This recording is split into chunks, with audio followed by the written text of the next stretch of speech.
Thank you, my distinguished moderator, and the wonderful people on this Congressional Black Caucus panel.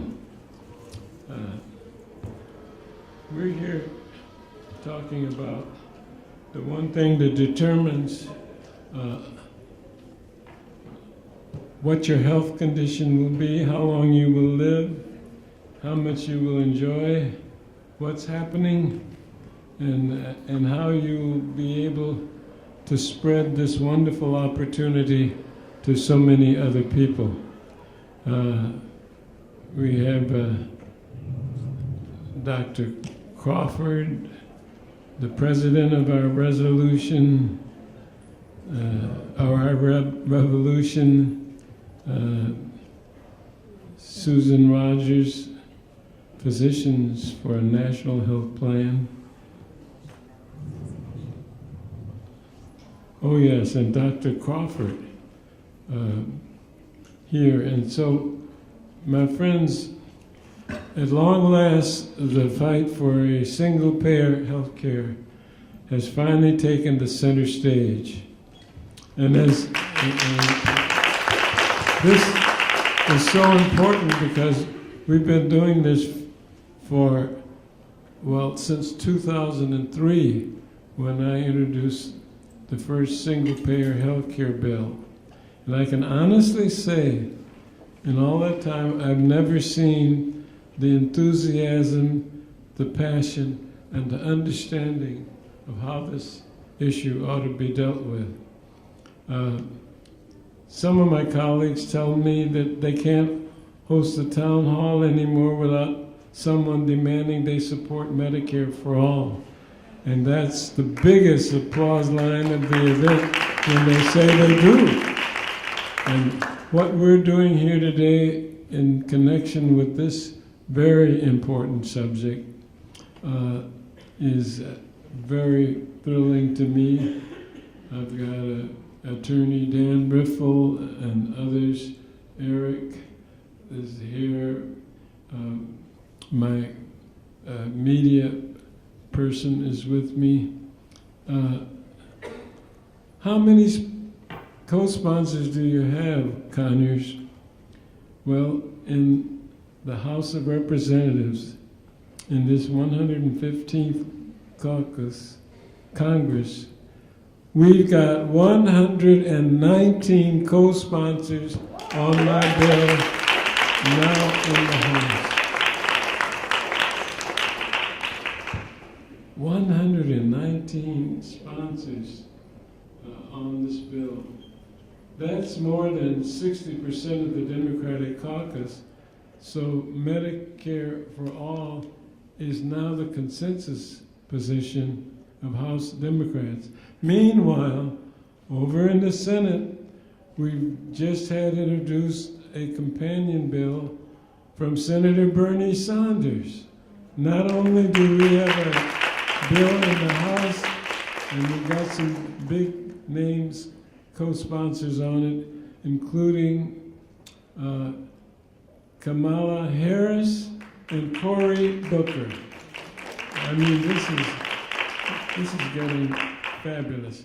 And what we're doing right now is not just building support for a bill or a policy, we're building a movement.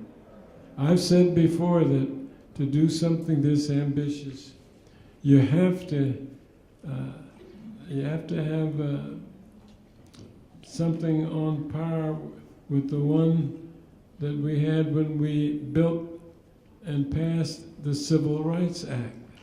It's going to take millions of people standing up and demanding change now.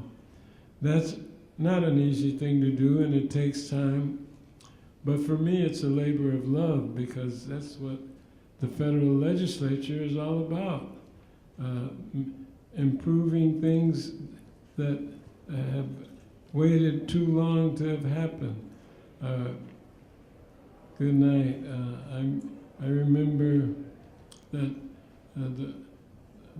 I first honored Dr. King with a federal holiday only a few days after his assassination.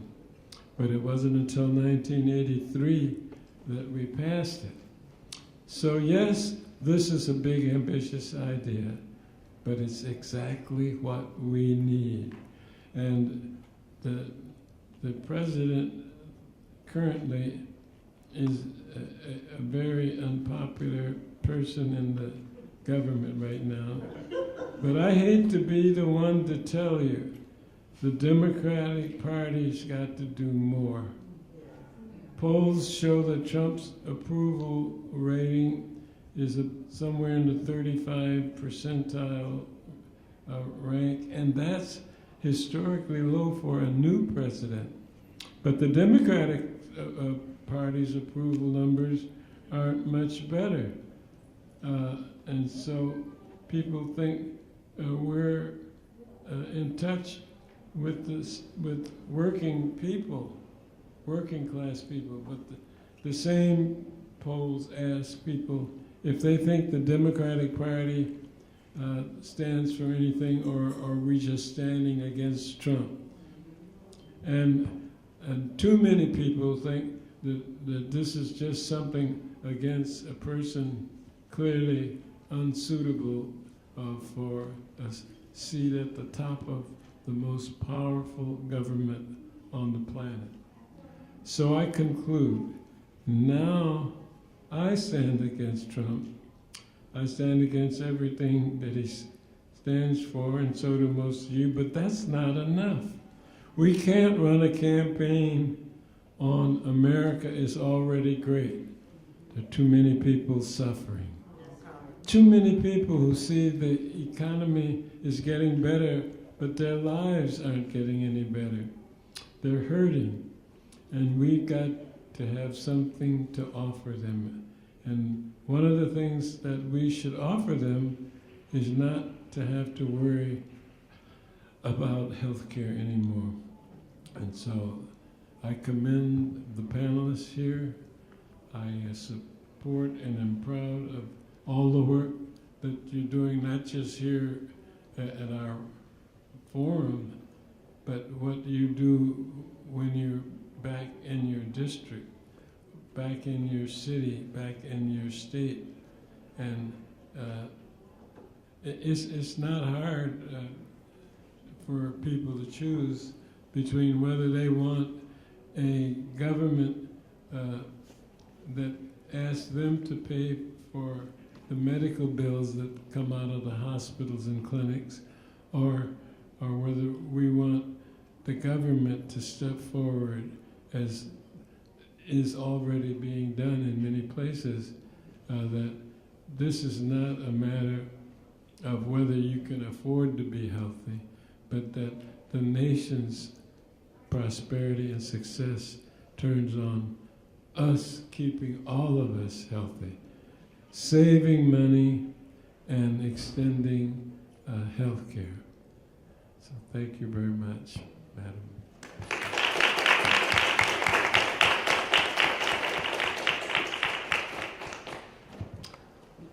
My name is Vijay Das. I'm a senior campaign strategist with Demos, and it's a pretty special to be amongst these esteemed panelists, especially Representative Conyers.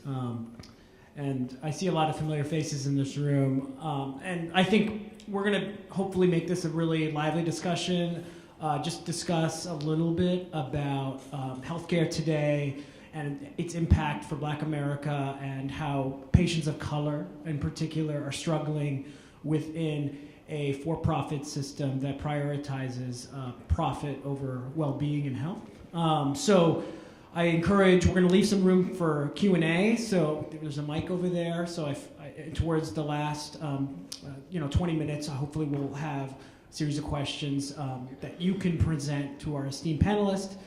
And before I say anything else, I just want to reintroduce our panelists and give you a little bit about their background and why they're on this panel today. So the first panelist we have is, of course, Nina Turner. And this is pretty special. This first panelist I've been on where I get to actually be next to Nina Turner, and I'm really excited about this on a personal note, so thank you for being here today. But let me give you a little bit of background for those who don't know her. Senator Turner is the president of Our Revolution. It's inspired by the Bernie Sanders campaign, and Our Revolution's trying to fight to transform America with a progressive agenda, and of course, her activism and leadership in the Ohio State Senate has propelled her in progressive ranks and as a social justice warrior that she is. The next person on my panel I bring you is Dr. Susan Rogers, with an organization I've had the privilege of working for with a number of years now as part of the healthcare justice movement. Dr. Susan Rogers is the national board member of the Physicians for a National Health Program, a national organization of over 20,000 physicians who support a single-payer healthcare system, also known as Medicare for All, expanded and improved Medicare for All, the signature title for Representative Conyers' bill that he's introduced since 2003, and of course what Bernie Sanders is educating the public about today. She is the attending hospitalist at John H. Stroger Junior Hospital of Cook County, and formerly of Cook County Hospital in Illinois. And last but not least, we have Jewel Crawford. She's a family physician currently working in environmental public health. She is an assistant professor of community health at Morehouse School of Medicine. Dr. Crawford is the founder and co-chair of the Environmental Health Commission of the National Medical Association, which is the nation's largest association of African American physicians. And she's also a leading voice for parity and justice in medicine. So that's a little bit of an introduction as folks trickle in. I was just saying, folks, feel free to answer questions. We want to make this sort of a popcorn style panel, as well as make sure everyone's questions are addressed about what Medicare for All is in particular, in context to a very dangerous time we're in, given the threat of Trump Care version 3 perhaps being voted on next week, and being devastated for all Americans, in particular people of color, and their access to high quality health care in the United States. So before I think we sort of get into sort of the differences between Obamacare and Medicare for All, and what does universal health care in the United States mean and can look like, I think it's worth discussing what a Medicare for All program is. And so with that, I want to turn it over to Susan, and maybe if you could sort of explain briefly what a Medicare for All program is, and in particular how it could address some of the glaring disparities we have, even with the Obamacare in full effect. Okay, thank you very much. And I'd like to just say how much I appreciate being asked to be part of this panel today. Medicare for All, essentially, what we have now with Medicare is a single-payer system for a single group within this country, and that's a group that's over 65. And by single payer, it's one entity which pays all the bills, which is the government. Everybody has the same benefits, everybody has the same coverage. There are a little bit of differences because part of Medicare has gotten privatized. Right now, people who don't have Medicare, there's 3 or 4 different ways they get their care now. They can get it with private health insurance, and there's a million different plans. That's an exaggeration, but there's several thousand different plans, each with different benefits, each for different costs. No one knows what they're covered for. No one knows how much they end up paying in the end. We have people who don't meet, who aren't able to get private health insurance, who qualify for Medicaid.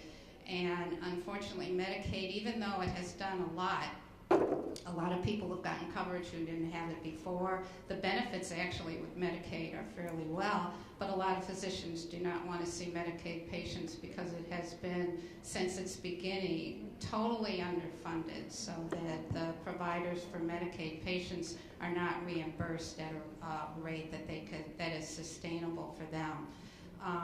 So that Medicaid patients often don't get the care. Now that Medicaid has been privatized, it's become even worse for many of those patients who don't get their care. Then we have a truly socialized system in this country, which is the VA and the military, where you have government employees and government buildings providing the care for those patients. That's by definition a socialized system. And then we have a majority of people who get their care like you would in Bangladesh. You get it however you can. You wait till there's somebody who's willing to provide for you. So we have a hodgepodge of ways to provide health care.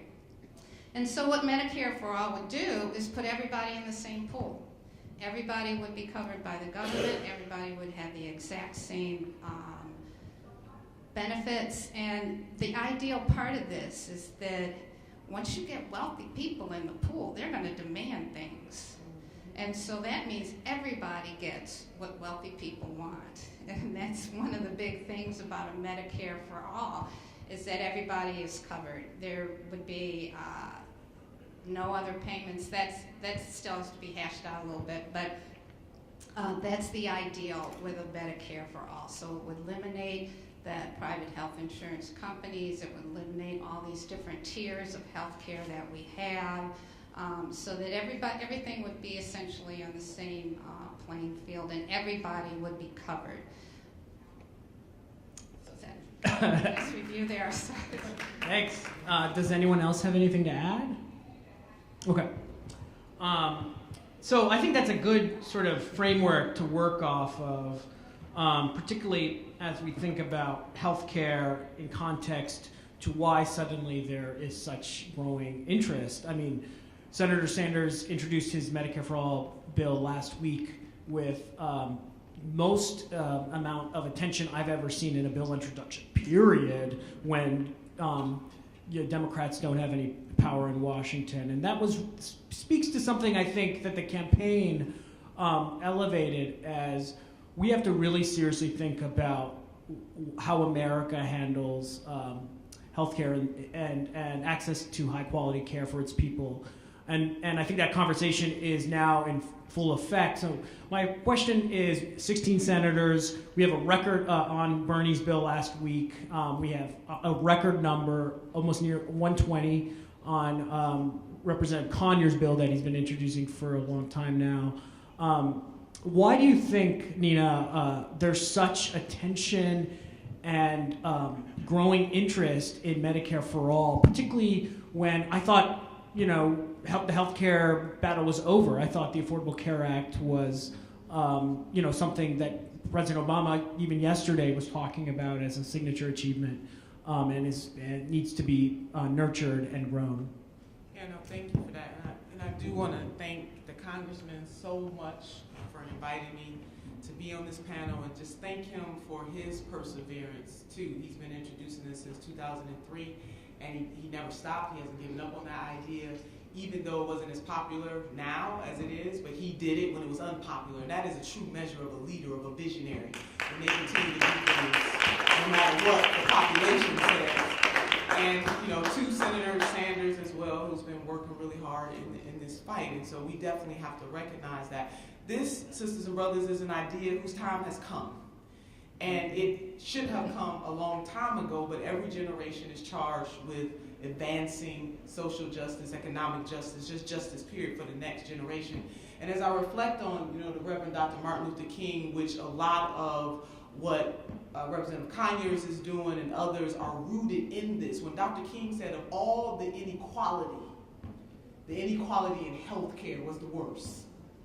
And that was true when he said it, and that is very true today, because our health really is our wealth. So this is an idea whose time has come, but it has come because people like Representative Conyers, people like Senator Sanders, and even people who've been in this fight whose names we don't even really know, have continued to push and push and push, even when people thought that they were insane for pushing this. President Nelson Mandela once said that it always seems impossible until it is done. And here we are at a moment in the House of Representatives, 119 co-sponsors in the House and 16 in the Senate, even in the face of an administration that is trying to undo most of the progress that we've ever made in this country. And so it is vitally important, especially, not exclusively for black folks, but especially for black folks, we need this. Because our health outcomes, and I know we got 2 doctors up here, so I'm not going to out-doctor the doctors. But I hope that the doctors will say amen to this, that where the health outcomes and the health disparities in this country for black and brown folks, it's still a heavy mountain to climb. And so if don't nobody else understand the importance of having Medicare for all, where people don't have to grovel and beg and wonder where their health care is going to come from, so that we can increase the health outcomes of people who live in our communities and by extension other communities, I don't know who else will. This is a moral imperative that is also laced with economic benefit. That we spend the most money of any industrialized nation and still don't get better outcomes. You know, Albert Einstein defined insanity and has continued to do the same thing over and over again and expecting a different result. So we absolutely, as a nation, must continue to push all of our leaders.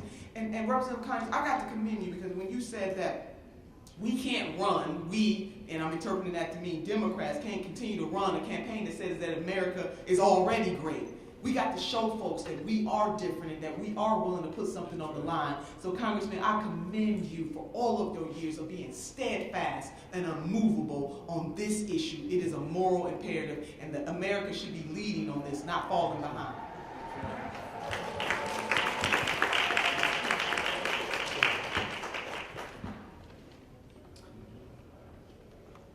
I sort of want to bring this down. That was really inspiring, actually. It makes me want to. It's in these moments, like, you know, Trump's president, for God's sake, and you know, there's a lot of things crumbling around us.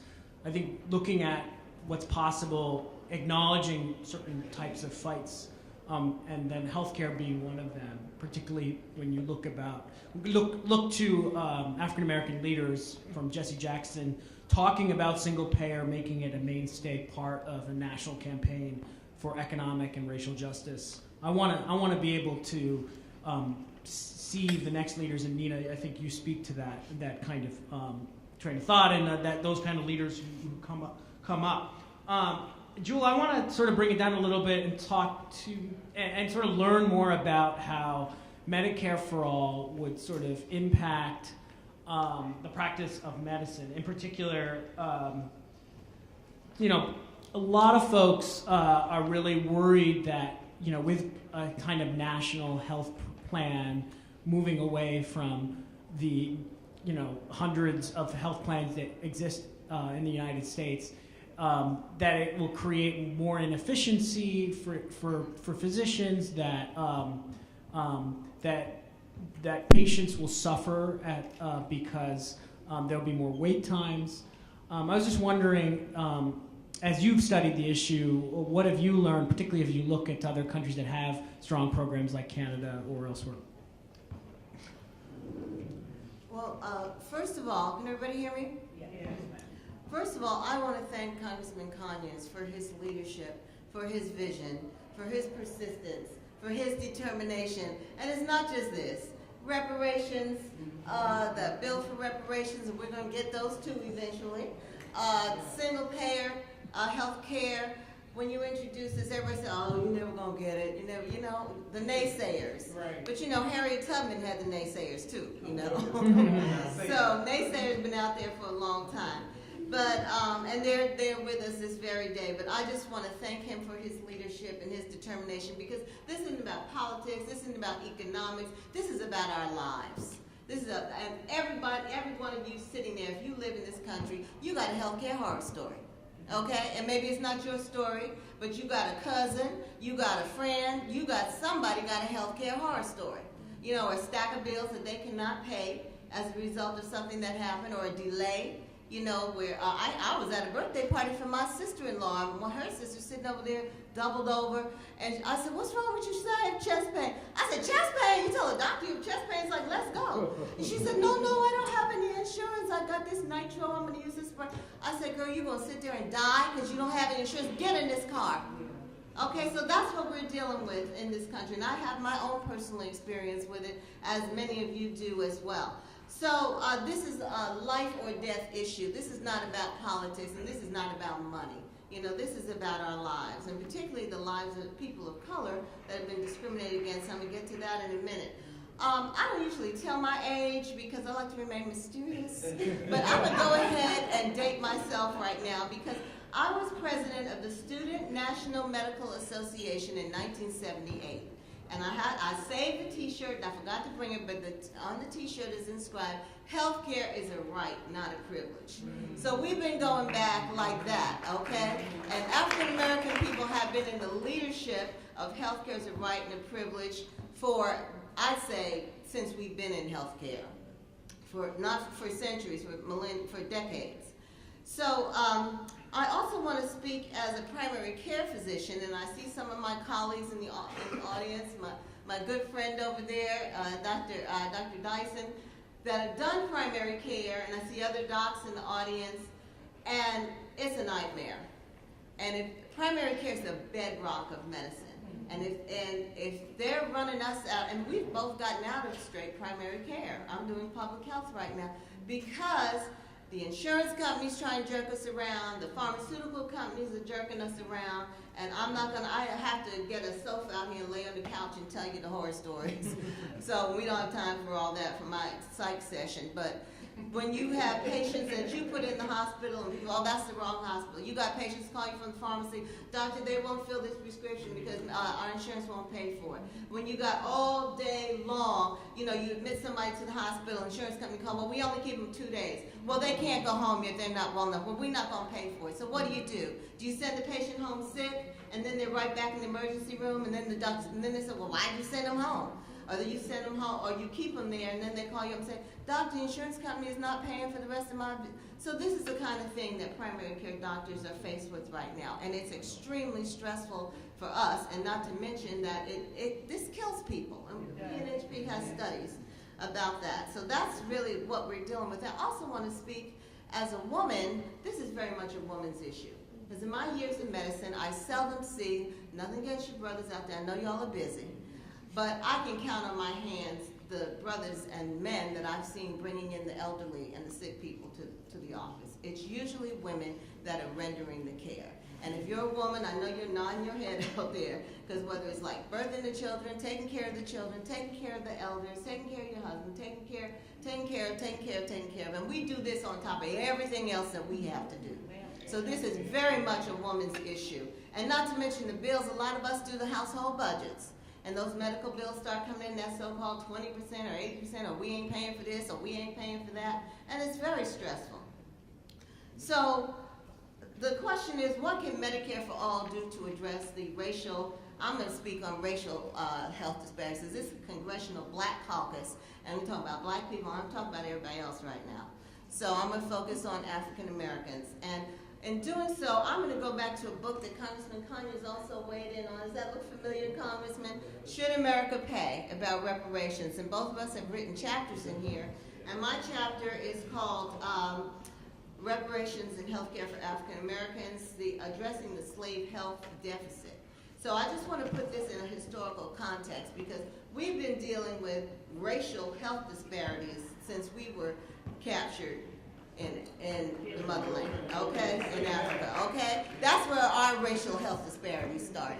If you can imagine leaving a hot, warm place where you don't need no clothes and coming over to some snow, if that's not a health problem from the beginning, and you just think of all the trauma of slavery and all the disparities that we encountered from the very beginning that have persisted right up to this very day. Now, I don't have to go into details. Y'all can get the book and read all the details of it that I've laid out. But what I do want to say is, at the end of the chapter, I've laid out the first thing I said we need to do to address the health disparities is universal health coverage and Medicare for all, where the health care is free like every other civilized country. Because it's just downright barbaric to put, it's uncivilized. You know, it's a continuation of this barbarism of seeing people as chattel and commodities. Where I work now, they call in patients customers. I said, what are we selling? I said, healthcare is not a commodity. You selling their health to them? You know, there's a problem with that. So But the first thing that we need to address, and nobody can talk about, and they have these meetings all the time talking about, oh, how are we going to end the disparities? And they don't even mention single payer. They don't even mention that people don't have the money, you know, to get their health taken care of and to address their health problems. You prescribe a medicine and the patient can't buy it, or they can't get there, or it's too expensive. And these pharmaceutical companies, I mean, they are murderous, okay? They just got blood dripping from their fangs because they want money real bad. You saw the EpiPen thing. How you going to a child with asthma?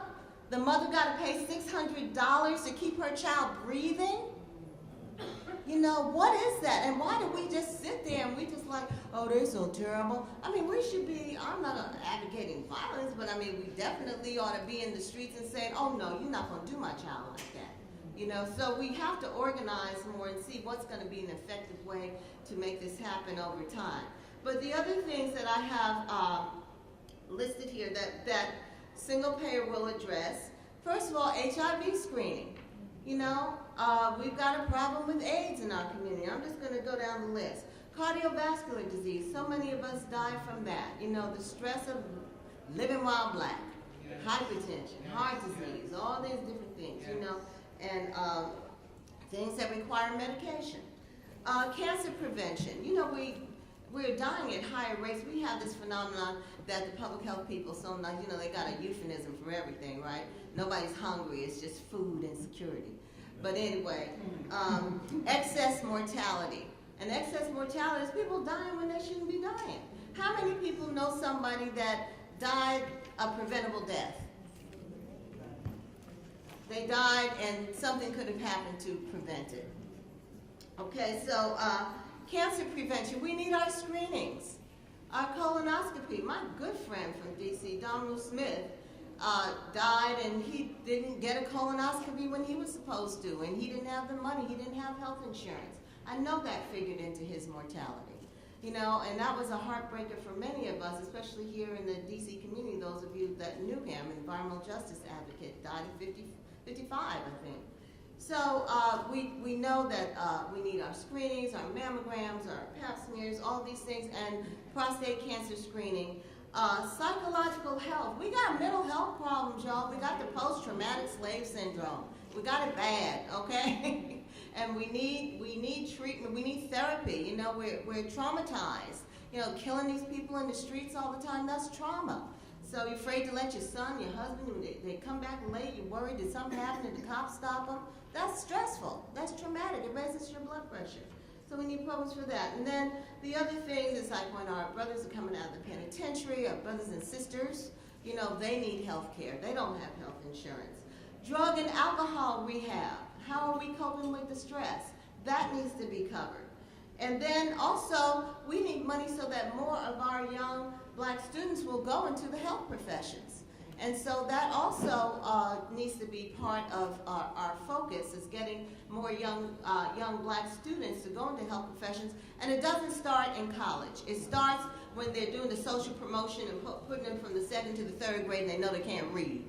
Okay, so we have to go back and address that. It's all related. So homelessness, elder care, all these things can be addressed. We will it will help to address them by having Medicare for all, from removing this terrible impediment of having to pay for health care that is now imposed on the population that particularly impacts the African American population. And so I am I can't tell you how excited I am about these bills that Congressman Conyers has introduced, and now Senator Sanders, and we all need to get behind it, just like we marched for our civil rights and we marched to vote. You know, you can live a long time without voting. Our people did. You can live a long time without education, but you can't live if you don't get the health care you need when you need it. So if we ever got out in the streets for anything, we need to get out in the streets for single payer and health care for all. Thank you.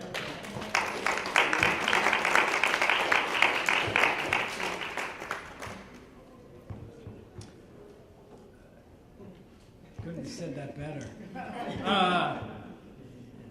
That's why I'm not going to say it. So I'm still trying to wrap my head around Medicare for all.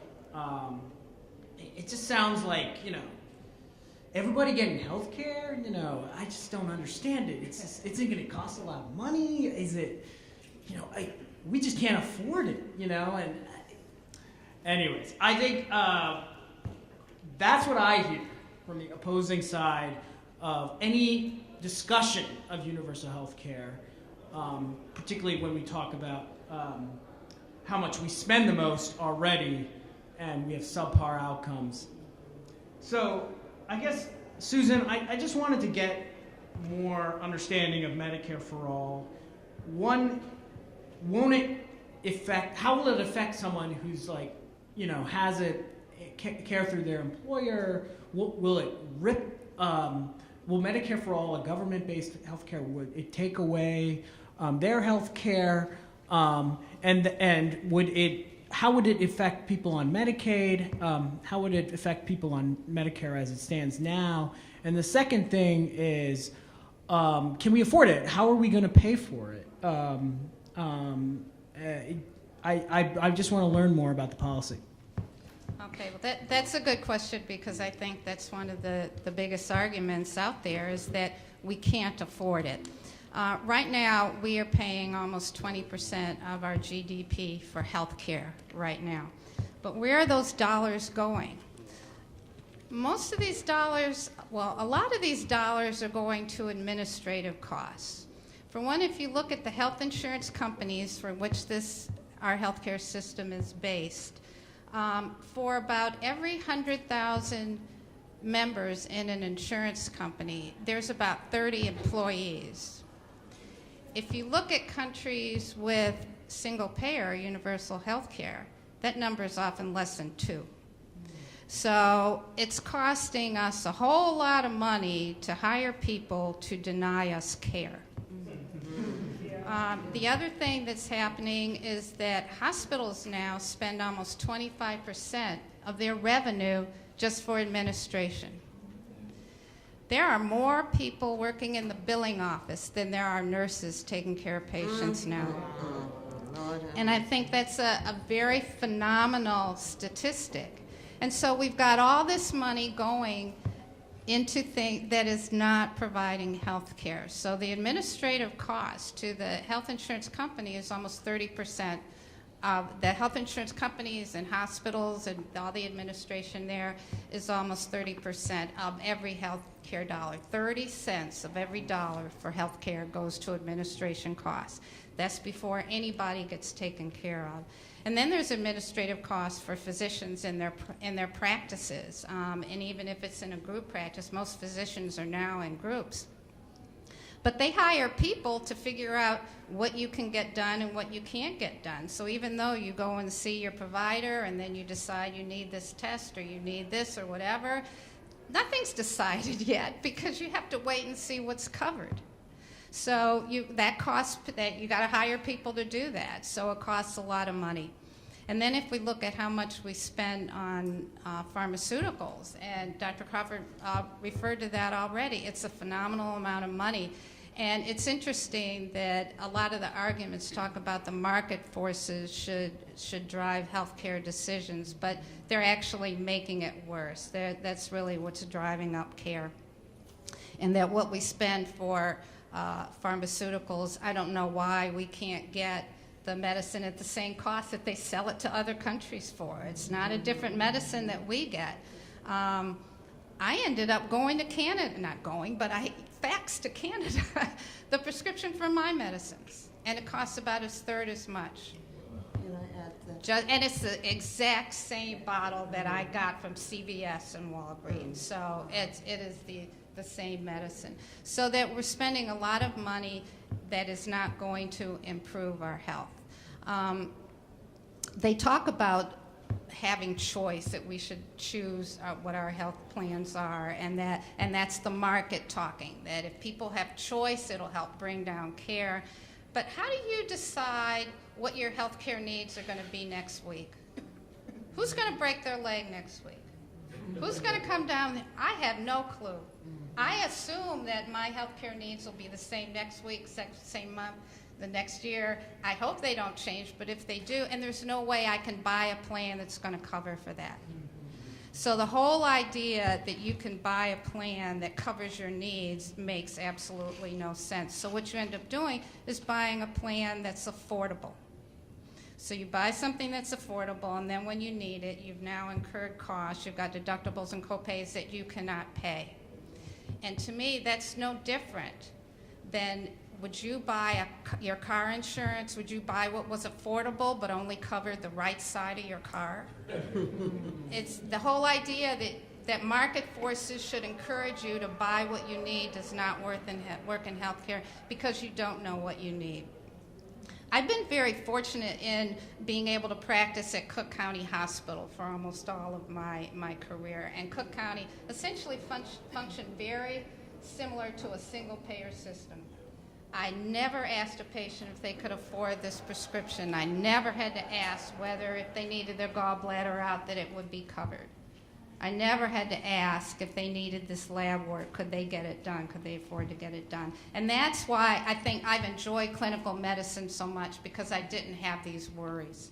I could do what I trained to do, and patients got the care that they came to me for to do that. So a Medicare for All system would take away all of that, and everybody would function and be happy like I was at Cook County Hospital. I just wanted to add to that, if I may. This talk about choice is a joke. I live in Georgia now. I'm not a native Southerner, so it was a little bit of culture shock moving to Georgia. But in Georgia, you have over 18, 20 counties with no physician and no medical services. And can you imagine waking up in the middle of the night or going into labor, your wife's going into labor, and you've got to drive 60 or 70 miles? To get to a hospital or a clinic, and that's not unusual in the South, in a lot of southern places, and there may be other places in the country too. So what are they talking about choice? You don't even have a clinic or a doctor to go to. So that's one problem, it's just the distribution of health care. And then when I was working in the hospital, I was working with a Norwegian doctor, and he asked me, he said, why does your government allow the pharmaceutical industry to charge so much for the medications? And I said, well, what are you guys doing? He said, these same medicines that we're prescribing, he said, you can only charge, there's a cap on them. You can't charge all this money for them. And I was like, It reminded me what Malcolm X said, he said, this happens to you because you're a chump, But anyway, because we haven't confronted it. And the thing about it is the pharmaceutical industry, and I think PNHP, of which I'm a member, Physicians for a National Health Program, they crunch the numbers. The pharmaceutical industry is awash in $70 billion worth of profit. So they calling the shots, they run the show. They got enough to pay off everybody in Congress and the Senate several times over that will take their money and do their bidding. And so I tell people, when you go to vote, voting ain't just about voting. Black people always say, vote, vote, vote, vote, vote. Well, who are you voting? Who's behind the voting, the people that you're voting for? Who's paying them? That's who you need to find out before you start voting, is who is propping these people up? Where are they getting their money from? Okay, because that's really who they're answering to. That's why we don't have single payer now, because the pharmaceutical people got these politicians bought off. And we need to check into that, and that needs to be confronted when you go into the town hall meeting. How they going to be looking out for you, and they done got $100,000 from Pfizer, Glaxo. Okay, so that's where all our excess drug money is going, so that they have control over the system. So we got to get real and start looking a little deeper into why we find ourselves in the situation that we're in. Can I add one more thing just about choice? When we think about choice for where we go for health care, I'm probably most familiar with what goes on in Chicago, because that's where I've worked and trained all my life. But one of the things that happened back in the late 80s when mammograms first came out, the mortality for breast cancer for white women and African American women was pretty similar. We were dying at pretty much the same rates, or getting cancer at the same rates. But then when mammograms came out, there was a divergence of those lines, and the mortality for African American women increased. And what the reasoning was is that the mammograms that were offered in minority communities tended to be of less quality, and that breast cancers were often missed. But also the other part to this, and this is from market forces, is that if you look at where the premier breast cancer treatment sites are, and these are sites that are approved by the American College of Surgery. These are certified to treat breast cancer. There's 8 in Chicago. Well, there's more than that, but there's areas in Chicago. There's not a single area that is certified in an African American community, not one. And that is because they don't get reimbursed at the same rate. So this is where the market comes in, is that the market drives resources to be built and services provided where they can get paid. Medicaid doesn't pay enough. Medicare often doesn't pay enough. I live right close to the University of Chicago, a premier teaching institution that actively dissuades Medicare patients from going there because they don't get reimbursed so much. We've had to fight to get a trauma center in that system. We've just now gotten one approved. We've got a physician who's, he's there now. They haven't built it yet. Even though it's in the south side of Chicago, which is a leading area where there's a lot of trauma. And so services are not built where they cannot get paid.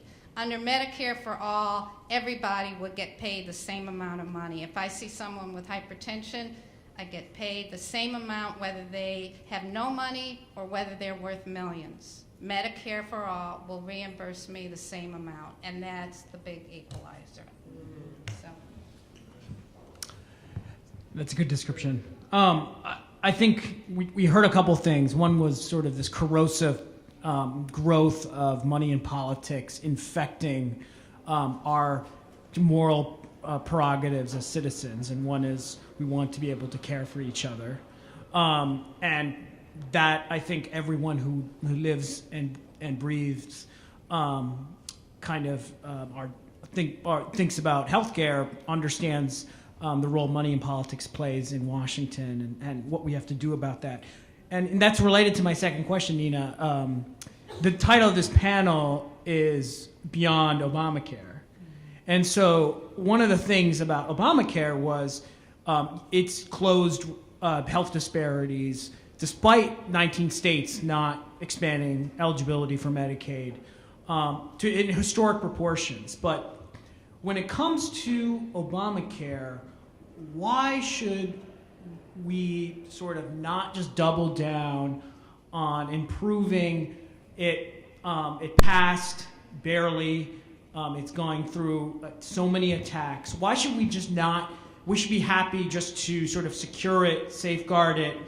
Why do we have to talk about single payer in this moment? Because the Affordable Care Act was a starting point. It wasn't an ending point, and that's really what we have to keep in mind. It was the beginning of a process and not the end of the process. And there's still about 27 million of our sisters and brothers in this country, even with the Affordable Care Act, who are still not covered, and even millions more who are underinsured. I mean, you heard the doctors talk about stories where Dr. Crawford told a story about her friend, and she was so frustrated that she was willing to risk her life because she didn't have access to health insurance. That is still going on in our country, all across our country, from people all walks of life, but those disparities are especially for African Americans and other people of color. And I also want to go to another point on the political side of the spectrum that Dr. Crawford brought up, which is we have not, I'm going to throw scripture in this, we have not because we ask not, or can I say we have not because we demand not? Brother Frederick Douglass once said that power concedes nothing without a demand. It never has and it never will. And that's even with people who we like, even with people who we respect, even with people who we help get into office. Nobody is above critique. Nobody, no institution is above critique in some kind of way, especially in the African American community. That's why it's so refreshing to have Representative Conyers even challenge his own party to say that this is not just about being a Democrat. And if it is about being a Democrat, then what is the value proposition?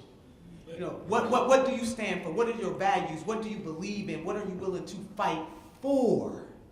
And if we cannot stand up as a people and also as a party to say unequivocally that Medicare for all, this is the moment, this is the time, then what else is there? You can't be half measure on this. Either you're for it or you're not. There's no middle ground when it comes to making sure and ensuring that everybody in this country has access to high quality health care across the board, no deductibles, no worrying about, one of my mentees just had an emergency episode just this week. And while she's in the hospital, they discover what's wrong with her, but before they start treating her, they got to find out whether she got health insurance. That should never happen in America. That happens. And so we can't accept that. It's really about what we accept. So my challenge to our community and also the larger community, that we shouldn't be so in love with folks that we're not willing to challenge them for our livelihood and for the livelihood of our babies and for the livelihood of generations yet unborn. A critique doesn't mean that you are against that person. I mean, we got to tear people down, talk about their mamas, their dogs, their cats. We know people do that on social media all the time. It's really destructive is what it is. But we do have to have enough courage to be able to critique people on the issues and make that demand. As a college professor, and those of us who have been to college, there's midterm. Students know where they stand during the midterm. As voters, we need to say to all of our elected officials, whether we love them or don't love them, that this is your midterm grade. You got an A, you got a B, or you got an F. And with the F, I ain't voting for you no more. I don't care what you say. And that will make us all better.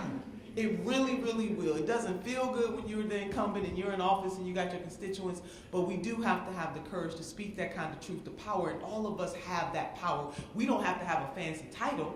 Titles are good. They get your phone calls returned, they get you in the door. Titles are good, but purpose is better.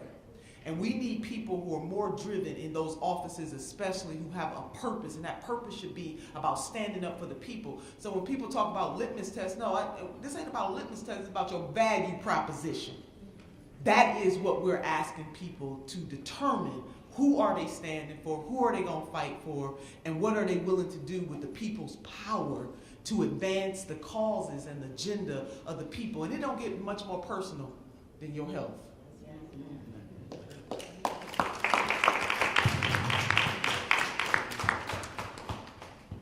I'd just like to remind everyone that there's a mic available, so if anyone has any questions for any of the panelists.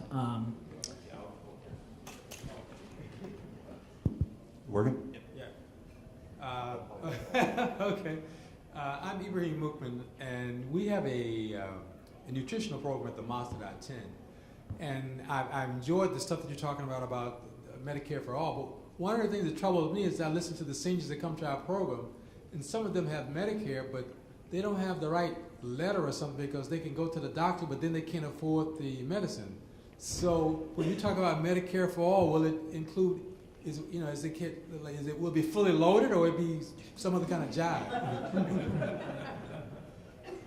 Well, we're talking about new and improved Medicare for all. That's the Part D and the donut hole and all that. I mean, Medicare is not all that. I mean, it's great. It's an improvement over when you get to be 65. It's some relief.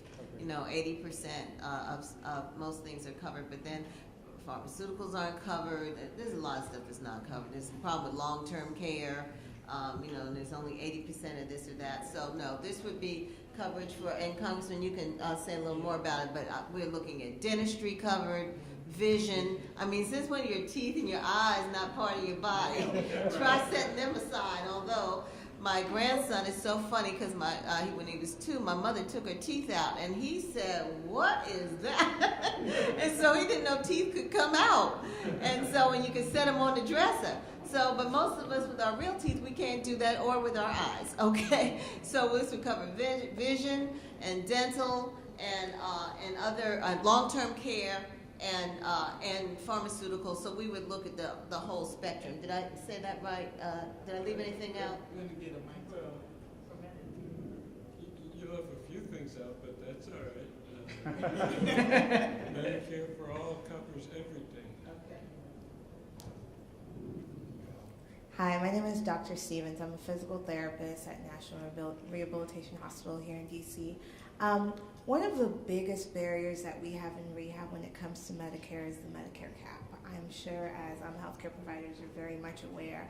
I constantly have patients who are head of the household, primarily the only one working in the household, and they end up having a stroke. And they have such a huge life setback, and they're unable to work. And I mean, now who's there to take care of the family? The Medicare cap really limits what us as rehab specialists are able to accomplish. It limits, a lot of these individuals can't pay for our services, and Medicare in general, like you said, has a very low reimbursement rate. So my question for y'all is, with Medicare for All, you listed earlier the focuses that Medicare for All would have, and I just want to make sure the emphasis of rehabilitation, and I'm not saying we want all the money in the world, but we want to at least be able to accomplish our goals within a timely manner, because especially for strokes, neuroplasticity is very important at a very early stage. And so when we're limited by finances and a cap, it really limits what we're able to accomplish. So my question is, what are the thoughts on the emphasis on rehabilitation being a part of that Medicare for All model? I do know that the Physicians for a National Health Program does encourage rehab medicine, and what we support is all medically necessary services, and that would include rehab. And I can't say specifically about if there would be a maximum number of visits, but one of the things too is that covering long-term care also helps support rehab services. We often think of long-term care as being in a nursing home, but really half the people who need long-term care are living at home or getting services from the community. So clearly home health services, which can include physical therapy and other rehab, can be done in the home, and that would be supported by Medicare for All. My problem is you guys glossed over a couple of important things, and that's one is the cost. You gave an idea, a thing about where money was going, but you didn't tell me what my cost would be of Medicare for All. I work out the numbers with the people I know, so Medicare taxes would have to be about 35% even if you took, which the other thing you would have to do, you would have to remove the tax deductibility for companies that provide insurance. So companies will no longer be providing insurance. All of these examples, everything costs. So 35% is the number we come up with.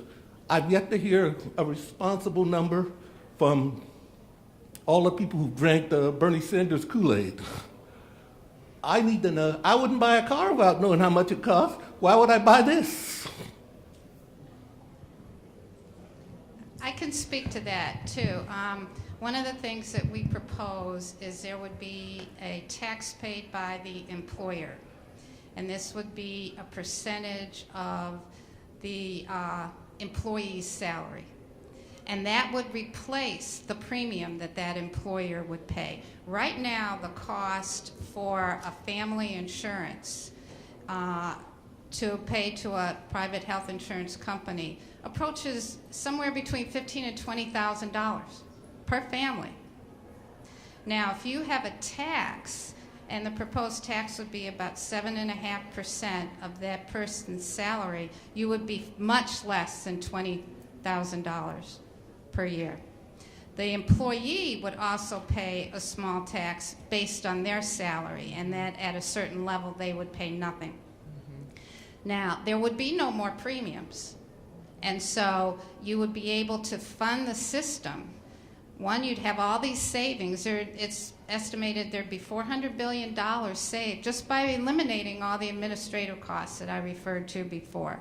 You'd have this extra money in the pool from the taxes there, and that there wouldn't be any more co-pays. You wouldn't be out of pocket for anything. I know in Sanders' bill, he has a $200 co-pay for medication. Representative Conyers' bill has no co-pays, so you would be out of nothing. So even though you may be paying a tax on your income, you're not paying anything else. And I know that, you know, when I looked at my check, they deducted a certain amount for my copay for the health insurance. Whether you call it a copay for the premium or you call it a tax, I didn't care. I was looking at the bottom line on the check. And I think that's what most people look at. And so we can't say I'm being taxed more, because your wallet is going to get bigger. You're going to be able to keep more. people will address this strictly from the cost. And the cost is, you will see a higher number on your Medicare tax. You're going to have it anyway because of the existing system. You're going to, that combined with the rationing of care that you're going to have. No, we ration care now. We would let- not let ration me- care now. let- We ration care now, but we ration it in a different way. Okay.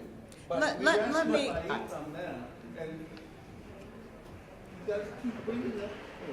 Okay, let me that- just quote Dr. King on the budget issue and the economics of it. Dr. King said a budget is a moral document. There it is. Okay, and so there you can't if you're morally grounded, you cannot separate the money that you pay out, for somebody's life. That's first and foremost. And when it comes to your family or your own health, when you're in the emergency room with somebody, you're not thinking about, oh, I paid this much tax, I don't know money. You want that person to live. So let's put it in that context first and foremost. We're talking about lives, of our own lives and those of those we love and care about. So that's number one.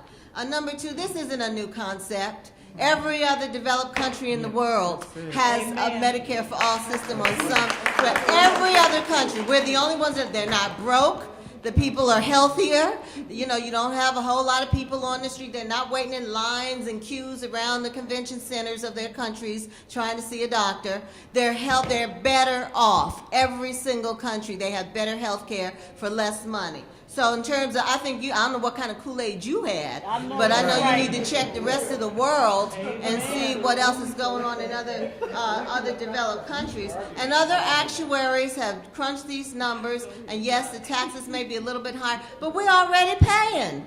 You're paying when you go into the hospital, the emergency rooms, you're paying for all the uninsured people that go in there and have to be seen and don't have no money and not going to pay their bills. We're paying for all that. We're paying all through the nose already. Let something happen. You get cancer or something like that. I don't care how good your insurance is. My neighbor, the ex-military, best insurance in the world, all that kind of stuff, when they got through with her breast cancer, she had $45,000 still in medical bills. That's it. I saw the bills, okay? So I don't care. I'm sure she'd rather pay a little 7% or 20%, any other amount of taxes than that stack of bills that you cannot predict will happen, or let you go ahead and have a stroke or something like that where you can't work anymore. You don't have any more health insurance. You lose your coverage. How is your family going to fare if something were to happen to you, and under those circumstances and you had no more health insurance? You be in bad shape. So it's not always about the money. We got to evolve into higher level human beings, and not just talk about everything. To me, that's what's wrong with the system, with capitalism. Everything, money, money, money, money, money. And so it's not, everything ain't always about the money. And let something happen to you be in the hospital, money is not going to be the first thing on your mind. You're going to want to live and be well. Say that. And I got to add to what Dr. Crawford said, because I was just drinking the Kool-Aid. And we should be able to have a healthy debate. And I'm glad our brother brought that up. Yeah. But you got, we all, everything, this is really about the preservation of life. And we can afford to do everything else in this country, but to have people say that we can't afford to have Medicare for all, what sense does that make? Yeah, the Congress just voted billions of dollars. Every single day they're voting to give billions, millions, multi-millions and billions of dollars, and we can't say as a nation that this is how we gonna roll. Or to quote the urban poet Tupac, we got money for wars, but we can't feed the poor. Thank you. What about the military budget? Right, so... How about that? How about all the billions for that? Yeah, it just really does not make sense. We can do whatever it is we're willing to do, and you're absolutely right. It does cost money, but it's called investment. Yeah. And so let's talk about, what we are willing to invest our money in. And some of the estimates, even back to what Dr. Rogers said, some of the estimates say that we can save as upwards of $500 billion. Let's take that same money, invest it into a healthcare system for all, so that nobody is worrying about whether or not they should go to the doctor, can go to the doctor, worried about their loved ones. It is an investment, and let's do it. At the better the eye, we invest $80 billion every year to house people in prisons, brothers and sisters, and mainly brothers and sisters of color in prisons. and don't even give it a second thought. All that corporate welfare that folks are getting, these same companies that benefit from our research money for drugs that then they're going to cost, just, we can do this. And please do not let the other side of the folks who want to come up with all these excuses as to why we can't do this stop us from understanding that this is a moral imperative with an economic benefit to this country. Let me add one more thing, and that is that the U.S. government currently, with our present system, pays more in tax dollars for health care with government funds than every other country, I think, except for Switzerland. And that money comes, that tax money paid for my premium because I was a Cook County employee. It pays for all government employees, along with Medicare and Medicaid, so that the government has already put more than what everybody else has into the healthcare system here. Add to that what we end up paying to have skin in the game with copays and deductibles. We're actually way ahead money-wise because we're already there with the government funds already. Next question. Quick question. Well, first, I want to thank you all for the work that you do. I was in the emergency room the other night with 180/115 blood pressure, and they could not move for 3 hours until they knew what my health care status was. Second, I've lost both my parents due to not going to the hospital the day before. In lung collapse with my mother with cancer, and my dad had a seizure and did not want to go to the hospital simply because of the bill. And I was on the campaign trail for Senator Sanders drinking the Kool-Aid while my mother was at home suffering with advanced lung cancer. So thank you for the work that you continue to do. My question was, you mentioned earlier about incarceration, and you talked about once they get out of the penitentiary having the viable resources. How will Medicare for All affect those who are incarcerated? Since we are a Congressional Black Caucus, I love that you said that. I want to know specifically about, black people and how they're affected in the incarceration system from a financial standpoint, and how they can get on board to also advocate for this. Well, is this a two-part question? You're asking how the persons released from the prisons would have health care? While they're serving, not when they're released, but how does Medicare for All affect those incarcerated? Because, for example, they go now and they get a ibuprofen for everything. There's not advanced services, for medical, for dental. It's just get a pill and go figure it out. So how do they get services with Medicare for All? Medicare for All would cover everyone. And so those same services should be applied to everyone that's now. I started to say, a citizen, but Congressman Conyers said everyone that's alive. Wow. So if you're alive in this country, you're entitled to health care. And that's really how it is. My son was in London and his little boy got sick, and he went to the hospital, and he said he was so nervous because he thought it was going to be a huge bill. And he just walked out, and he said he was waiting for somebody to grab him by the shoulder and say, "Where are you going? You haven't paid." And also, I was in Cuba this summer, and part of the included in the airfare was money for your health insurance. So if you're in the country of Cuba during your visit, your health care is covered while you're there. There's a certain fee that you pay to have it covered. So just repeat what Congressman Conyers say. It would with everyone that's alive here. And there should be arrangements made even for people that are visiting from other places. But certainly our own people that are incarcerated would be covered. And I think that's in the Congressman's bill too, Doc, about the people who visit. Yeah, you'll hear at Congressman Conyers' kind of town hall meetings, everybody in, nobody out. And I think it speaks to that. All right, next question. Okay. Thank you. My first question is, excuse me, ma'am, what is your name? Me? Yes, you. Nina Turner. Nina Turner? Yeah. When are you running for anything? You have my vote. Thank you. She's already This is a very sensitive subject for me because I worked in a hospital in the medical billing and collection section. And you're right, we spend a lot of money on personnel. And working in the medical billing and collection section, I was able to see how much money people had to pay for certain pharmaceuticals. And I also have friends that retired and live in Thailand, for example, in Bangkok, where they have one of the largest hospitals in the world called Bumrungrad. When you go there, like the bills that I was seeing where people were paying $100 for a pill, Those same pills, you go to Bumgarner or anywhere in Thailand, those same pills you can buy for $5. You know, and it makes no sense. But to me, you know, the congressman, we can bring up all kinds of bills. He can fight for us. You can fight for us. Everyone sitting at that table can fight for us. But we need people like you in every community to help us fight this. We can't fight it alone, sir. You can't fight it alone. We need another Million Man March on Washington again about health care.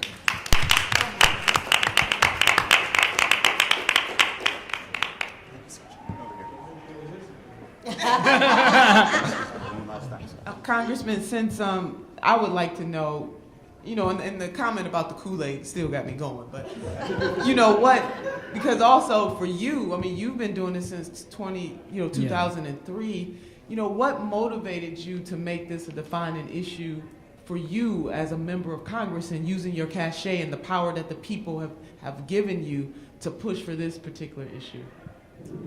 Well, if Martin Luther King is the person that gives you more inspiration and understanding about what this is all about. King was not a politician, but he sure came to Washington, and when he came, he brought hundreds of thousands of people with him, and when he didn't come, a lot of people heard from him.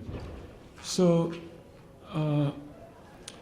it just makes ordinary common sense for me as a legislator to look for what we can do to make this a better country for everybody in it. Well, on the question of providing health services, there are examples all over the world. I mean, it's not like I invented something and how did you come up with this? It's they're staring you in the face. I mean, you have to deliberately choose not to want to know. And that's why I've got 119 people with me. I mean, these are not radicals or not even progressive or liberal, but it makes sense from the point of view of what's best for their constituents. So it's not a matter of having a philosophy. When I talk about the thing that we need to work on, if there's a first and second, it ought to be full employment in the wealthiest, most powerful country with an economy like ours in the world, in history. We ought to be. How can you have 20% unemployment in African American communities, and then when it goes down to 5% or so nationally, we say, "Wow, isn't that fabulous?" But why not have a system where everybody gets to work? And I don't know what some people don't want to work, but that's not what's holding us back. We have people that need to work. They've got to work. They've got to pay their bills. They've got to exist. And so what do we do now? Well, we take all this great technology that's coming down the pike, and instead of using it to reduce the number of people we need to work, we use it the other way. We use it to go into new areas. We go into new ideas that would otherwise be years coming into existence if we don't just use our heads. Sir, let me, I know we're going to do one more question. I know it's 3 o'clock. Senator Turner has to go. She has a flight she has to catch. So thank you very much, Senator Turner, for joining us.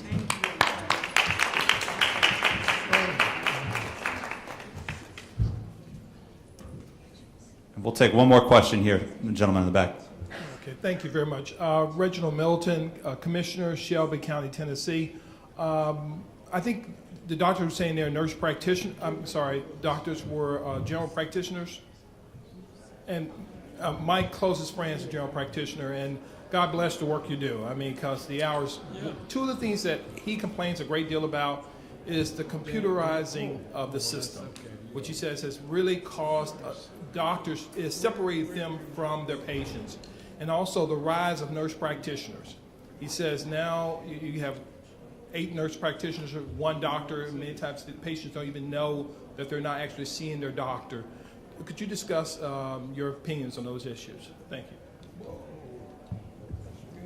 Well, as far as the nurse practitioners go and physician's assistants, we need all the help we can get in primary care medicine. And I think that, we have a shortage of physicians. There's a global shortage of physicians and healthcare professionals. So, and particularly in this country, and then we have physician shortage areas. And so one of the things that we might do with the Medicare for All system is look at the redistribution of healthcare, so that those counties in Georgia where there are no medical services, entire counties, maybe we can incentivize our students to go there and work there for a period of time or set up something. But we need physicians' assistants, we need nurse practitioners, but everybody has to know their limits, okay? And that has to be reinforced. I mean, primary care physicians, as a primary care physician, I didn't try to do everything. I referred to this and referred to that. So that's really part of being a well-informed practitioner, to know your limits. And that are opening up their own. But even so, they can still perform a function there and do well care. But when they come across something that's really over their heads, they need to refer it out. So they serve a purpose. Certainly, if they check your blood pressure and it's 200 over 118, as one of the speakers said, they know what to do. They're not going to sit there and start an IV on you, but they'll refer the person out. So they are trained. They are trained. Midwives, everybody just needs to know their limit as far as that goes. As far as electronic medical records go, there are pros and cons to that, but one of the good things, and I'll ask Dr. Rogers to weigh in on this also, is that we'd all be on one system. And I hate I keep going to these personal anecdotes, sorry, but I gotta make it real. My son came back from Ghana with rip-roaring malaria. He's in Kaiser, and he was sent to another hospital outside of that system. And I said, well, where's his records from Kaiser? They said, we can't get them because we're on 2 different electronic medical record systems. So they couldn't get his labs. They didn't know what medication he was on. The only saving grace is that Kaiser had sent it to him, and he happened to have saved it on his phone. And that was really a saving grace, because they were going to put him on some medicine he'd already been on before. So the point that I'm making is all these different systems, that are not coordinated are problematical, and they really are an impediment to care. So with Medicare for All, once you get out of this for-profit motivation, I'm going to just tell my brother, part of the problem with this capitalistic system is people are doing things for the wrong reasons. They're doing stuff for money, not to make you better. And when you're in a system like that, you don't know what this practitioners, or people have had unnecessary surgeries because people want to get paid. People on medicine and getting treatments or getting stuff done that they don't need done because people want to make money. So the profit motive has to be removed from healthcare. And so once you do that, healthcare is going to improve and costs are going to come down. And so electronic medical records have advantages and disadvantages, but they have to be coordinated, and it has to be one system. Did you want to add to that, Dr. Rogers? Sure. One thing, the whole motivation of the electronic medical record really was not patient care. It was billing. And that was the whole motivation behind it. There's never been a push so that they all could talk to each other.